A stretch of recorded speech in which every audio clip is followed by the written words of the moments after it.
শাইখুল ইসলাম ইমাম ইবনে তাইমিয়া রাহমাতুল্লাহ আলাইহি বলেন, কয় বিরাট আলেম বিরাট মুশরিকও হইতে পারে, বিরাট আলেম বিরাট বেদাতিও হইতে পারে। আলেম বড় মানি শিরক চিনে ফেলছে, বেদাত চিনে ফেলছে তা না। বিরাট আলেম মানি সুন্নাত চিনছে, বেদাত চিনছে তা না। জাহিলি যুগে সবচেয়ে বড় আলেম ছিল মক্কায় ইবনে হুবায়রা। কি নাম? মূর্তি পূজার আবিষ্কার করছে মক্কাতে ইবনে হুবায়রা, সবচেয়ে বড় আলেম যিনি, উনি মূর্তি পূজার আবিষ্কারক।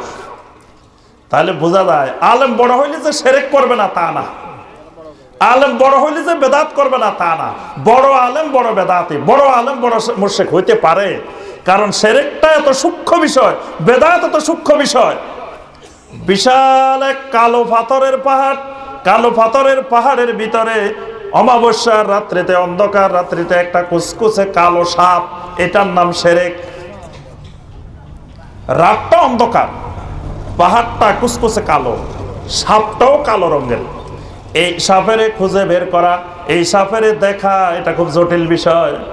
এটা বিরাট এলেম আছে, ওই বিরাট এলেম দিয়ে নাও দেখতে পারে, আবার অল্প এলেম দিয়ে দেখে গেছে। ঘরের মধ্যে গোখরা সাপ একটা বসে দিছে। গোখরা সাপের আপনারা কি করেন? হ্যাঁ, এই দেশে গোখরা সাপের কি বলে? হ্যাঁ, জাতি সাপ। আচ্ছা, এই সাপ একটা ঘরের কোনায় বসে দিছে। ঘরের মধ্যে মুরব্বী আছে, বড় বড় লোকেরা আছে, কেউ দেখে নাই। ছোট্ট একটা বাচ্চা দেখে গেছে। দেখে গেছে কে?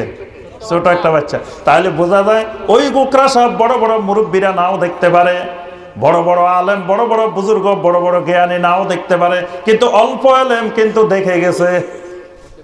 শিরকটা এরকম, বেদাতটা এরকম। এজন্য শিরক বেদাত মুক্ত হতে পারা মানে হেদায়েত পাওয়া। এজন্য হেদায়েত পাইতে হলে 2 নম্বর বৈশিষ্ট্য যেটা, সেটা কি লাগবে? যেই এলেমে তাওহীদ আর বেদাত শিরক চিনা যায়, যেই এলেমে সুন্নাত আর বেদাত চিনা যায়, এরকম এলেম লাগবে। জাহালত থাকা যাবে না, জাহালত থাকলে হেদায়েত পাওয়া যাবে না। 3 নম্বরে আসেন, তাকলিদে আমা থাকা যাবে না। কি থাকা যাবে না? তাকলিদে আমা। তাকলিদ খারাপ জিনিস না, কিন্তু তাকলিদে আমা খারাপ জিনিস। মানে একেবারে চোখ বন্ধ করি অন্ধ অনুসরণ করা, এটা খারাপ। কিন্তু চোখ খোলা রাখি রাস্তা দিয়ে হাঁটছেন, কোনো বেগানা নারীর দিকে তাকান নাই, এটা ভালো। কিন্তু চোখ বন্ধ করে রাস্তা দিয়ে হাঁটতেছেন যে কোনো বেগানা নারীর দিকে তাকাইবেন না, তো রিক্সার নিচে পড়বেন, গাড়ির নিচে পড়বেন। কি বলেন? আপনি যদি কোন হুজুর একেবারে রাস্তা দিয়ে হাঁটমো, চোখ একবারও খুলবো না, কারণ চোখ খুললেই গুনাহ, চোখ খুললেই গুনাহ, চারিদিকে তাকানো লাগে, এই জন্য কোনো দিকে চোখ খুলবো না, বন্ধ করে হাঁটমো। আপনার উদ্দেশ্য কিন্তু সৎ, উদ্দেশ্য কিন্তু ভালো, আপনি যে গুনাহ করবেন না এই জন্য চোখ বন্ধ করে গেছেন। কিন্তু রাস্তা দিয়ে তো খালি আপনি চলেন না, রাস্তা দিয়ে বাসও চলে, ট্রাকও চলে, রিক্সাও চলে, কত কিছু চলে। চোখ বন্ধ করে রাখলে তো আপনি ওই গুনাহ থেকে বাঁচতে যায় নিজেও বাঁচতে পারবেন না, গুনাহ থেকে বাঁচতে যায় নিজে শেষ। আমাদের দেশে দেখবেন জোয়ান কালে হজে যায় না, কোন সময় যায়? কয় বাইরে এখন হজে গেলে কিন্তু হজ ধরে রাখতে পারবে না, এখন গেলে হজ ধরে রাখা যাবে না। কোন সময় যাইতে হইব? ছেলে বিয়ে দিছ, মেয়ে বিয়ে দিছ, একবারে বুড়া হয়ে গেছ, রিটায়ার্ড হওয়ার কাছাকাছি হয়েছে বা রিটায়ার্ড হয়ে গেছ, এমন সময় যাইতে হইব। কেন ওই সময় যাইতে হইব? হজ ধরে রাখতে হইব। তা আমি বলি বাইরে হজ ধরে রাখার বয়স যখন হয়েছে, অজু ধরে রাখার বয়স চলে গেছে। তুমি হজ ধরতে যাই, তোমার অজুয়ে নাই। দেখবেন আল্লাহু আকবার, আমাদের কত মুরব্বী হজে গেলে মিনাতে, আরাফাতে, মুজদালিফা কাপড় চোপড় একবারে ময়লা করে ফেলছে। কারণ টয়লেটে কয়জনের লাইন ধরতে হয়? 10 জন, 12 জন, 15 জন, 20 জনের লাইন ধরতে হয়। তা একজন মুরব্বীর পক্ষে এতক্ষণ লাইন ধরে কষ্ট করে দাঁড়িয়ে থাকা কঠিন না? তো যে সময় ওনার হজ ধরে রাখার বয়স হয়েছে, ওই সময় টয়লেট ধরে রাখার বয়স নাই, ওই সময় ওযু ধরে রাখার বয়স নাই। এখন যে সময় আপনার বয়স হয়েছে, যেই সময়ের ভিতরে আপনার ওই যেই এলেমের আমরা বলি যে তাকলিদে আমার কথা বলতেছেন, যে আপনি গুনাহ থেকে বাঁচতে যাই, গুনাহ থেকে বাঁচতে যাই, নিজেই বাঁচলেন না। এজন্য চোখ আল্লাহ পাক বন্ধ রাখতে বলেন নাই, সূরা আন-নূরের 30 আর 31 আয়াত দুটাই দেখেন, পুরুষের হেজাব, নারীর হেজাব। আল্লাহ কি বলছেন? আল্লাহু আকবার, সবাই বলেন আল্লাহু আকবার। কোরআনের ওহী দেখেন কত যুক্তিপূর্ণ। কুল লিল মুমিনিনা ইয়াগুদ্দু মিন আবসারিহিম, 31 নম্বর আয়াত, ওয়া কুল লিল মুমিনাতি ইয়াগদুদনা মিন আবসারিহিন্না, পুরুষ মুমিনদেরকে বলে দেন ইয়াগুদ্দু মিন আবসারিহিম, তাদের চোখগুলোকে যেন সংযত রাখে, অবনত রাখে।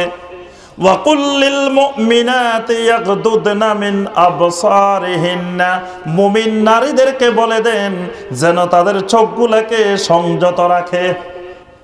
চোখ বন্ধ করতে আল্লাহ বলেন নাই, চোখকে খোলা রাখতে বলছেন।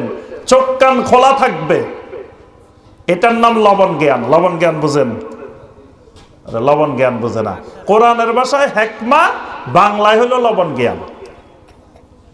মানে লবণ জ্ঞান হলো তরকারির মধ্যে লবণ কদ্দুর দিবেন, এটার জ্ঞান থাকতে হবে। বেশি দিলেও খাইতে পারবেন না, কম দিলেও খাইতে পারবেন না, ঠিক মতো দিবেন। যে যত বেশি ঠিক মতো দিতে পারে সেই তত বড় রাঁধুনি। কি বলেন? এই জন্য একজন দায়ী আল্লাহ লবণ কতটুকু দিবে এই জ্ঞান থাকতে হবে। কোন জায়গায় লবণ কতটুকু লাগবো, কোন তরকারিতে কতটুকু লাগবো, আমতলিতে কতটুকু লাগবো, আর ঢাকা কতটুকু লাগবো, তারপরে বরিশালে কতটুকু লাগবো, এই জ্ঞান থাকতে হবে। এটার নাম হলো কি? লবণ জ্ঞান। এইরকম আল্লাহ সুবহানাহু ওয়া তাআলা বলতেছেন চোখ খোলা রাখো, কিন্তু চোখটাকে সংযত রাখো। সংযত মানে তুমি একবার তাকায় ফেলছো, ইয়া আলী লা তাত্তাবিউন নাযারাতান নাযরা ফা ইন্না লাকাল উলা ওয়া লাইসাত লাকাল আখিরা।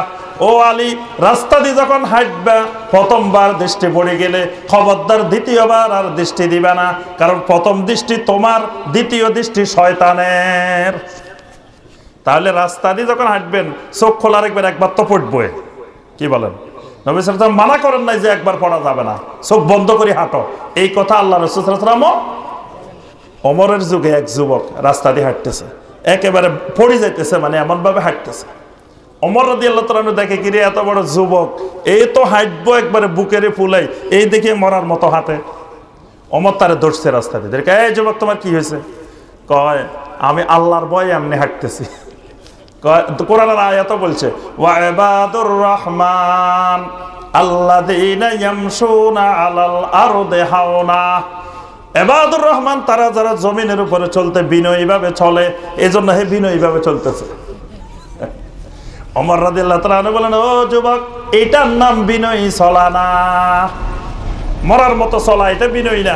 বিনয়ী হলো তুমি ভদ্রভাবে চলা, রাস্তা দিয়ে চলবা সুস্থভাবে, কিন্তু ভদ্রভাবে চলবা। ভদ্র মানুষের চলা আর বখাটের চলা দুটা কিন্তু ভিন্ন রকম।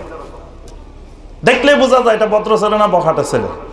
এই জন্য আল্লাহ পাক বলছে এখানে ভদ্রভাবে চলতে, মরার মতো চলতে কয় নাই। এই জন্য চোখ খোলা রাখতে হবে। চোখ বন্ধ রাখলে হেদায়েত পাবে না, চোখ খোলা রাখতে, চোখকে কন্ট্রোল করলে, চোখ কান খোলা রাখলে হেদায়েত পাবে। সুবহানাল্লাহ। চোখ বন্ধ করে রাখা এটার নাম তাকলিদে আমা। চোখ খোলা রাখবেন, কিন্তু খোলা রেখে সতর্ক থাকবেন, এটার নাম হলো ইত্তেবা এবং তাকলিদ। তাকলিদ জায়েজ, কিন্তু তাকলিদে আমা জায়েজ নেই।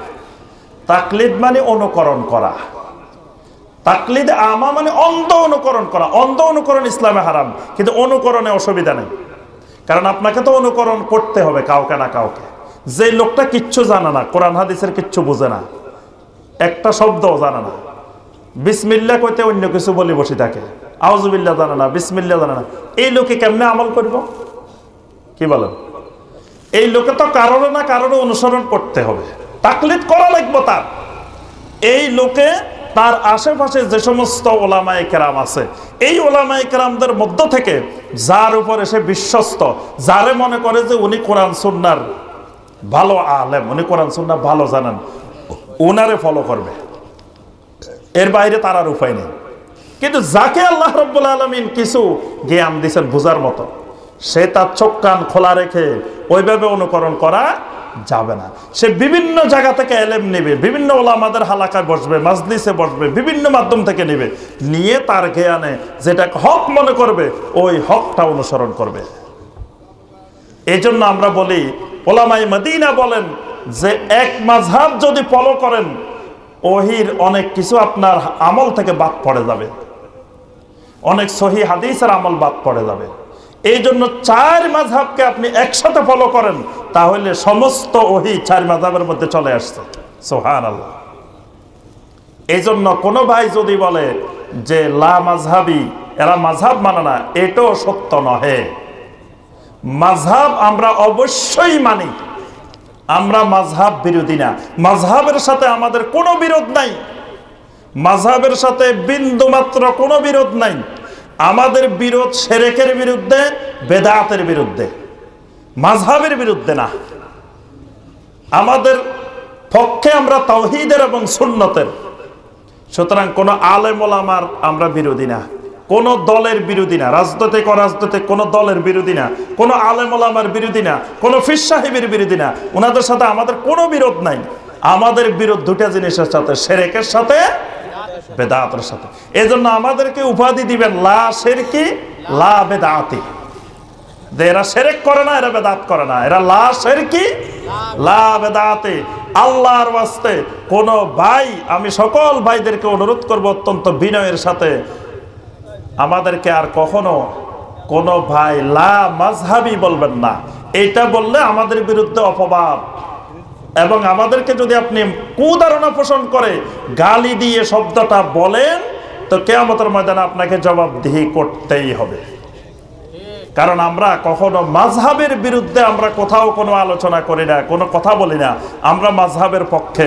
ইমাম আবু হানিফা রাহমাতুল্লাহ আলাইহি আমরা সর্বোচ্চ সম্মান দিয়ে থাকি, তার আকীদা ফলো করি, আমরা তার ফিকহি মাসাইল ফলো করি। মুহাম্মদ বিন সালেহ আল উসাইমিন রাহিমাহুল্লাহ, যিনি গত শতাব্দীর সারা দুনিয়ার মধ্যে সবচেয়ে বড় ফকিহ ছিলেন, তিনি বলছেন যেই এলাকায় যেই মাযহাব প্রতিষ্ঠিত, সেই এলাকার মুসলিমেরা তার মূল মাযহাব থাকবে ওই মাযহাবটাই। যে এলাকায় হানাফি মাযহাব, সেই এলাকার ভাইয়েরা হানাফি মাযহাব। যে এলাকায় শাফি, সেই এলাকায় শাফি। যে এলাকায় মালিকি, সেই এলাকায় মালিকি। কিন্তু এককভাবে ওই মাযহাবের তাকলিদে আমা করবে না, অন্ধ অনুকরণ করবে না। প্রত্যেকটা মাযহাবের মধ্যে কিছু কিছু মাসআলায় দুর্বল হাদিস নির্ভর মাসআলা আছে, কিয়াস নির্ভর মাসআলা আছে। এই মাসালাগুলোর ক্ষেত্রে অন্য মাযহাবে যদি সহি হাদিস পাওয়া যায়, সেটা অনুসরণ করবে।